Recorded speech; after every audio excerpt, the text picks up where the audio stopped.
voter devenait obligatoire. En tout cas, c'est ce que souhaite Claude Barthelone. Proposition du président de l'Assemblée hier dans un rapport remis à François Hollande. On en parle avec vous, Alexandra Usan. D'abord, bonjour. Bonjour. Que dit-il, que demande-t-il, que propose-t-il précisément Claude Barthelone ?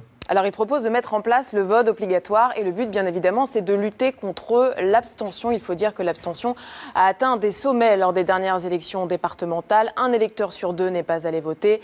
56% d'abstention également lors des élections européennes en 2014. Alors, cette idée du vote obligatoire, elle n'est pas nouvelle, c'est même un serpent de mer depuis 30 ans. Et le but, c'est de donner plus de légitimité aux élus. Et les Français, dans tout cela, eh bien, ils sont plutôt favorables à ce vote obligatoire. Regardez ce sondage Harris pour Le Parisien, 56% des Français sont pour, une majorité donc, et ce, quelle que soit votre sensibilité politique. Sauf que, Alexandra, qui dit obligation, dit aussi sanction.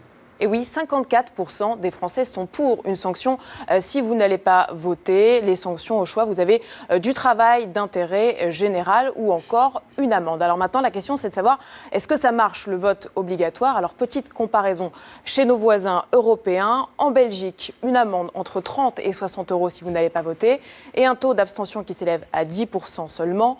Au Luxembourg, une amende beaucoup plus élevée, entre 100 et 250 euros, un taux d'abstention à 9%. Et en Grèce, le vote est obligatoire, mais dans les faits, il n'y a pas vraiment de sanction. L'abstention s'élève à 27%. Conclusion, plus la sanction est sévère, plus on va voter. Maintenant, la question, c'est de savoir si voter à contre-cœur renforce vraiment la légitimité des élus. Et ça reste encore à prouver. Et c'est toute la question, effectivement.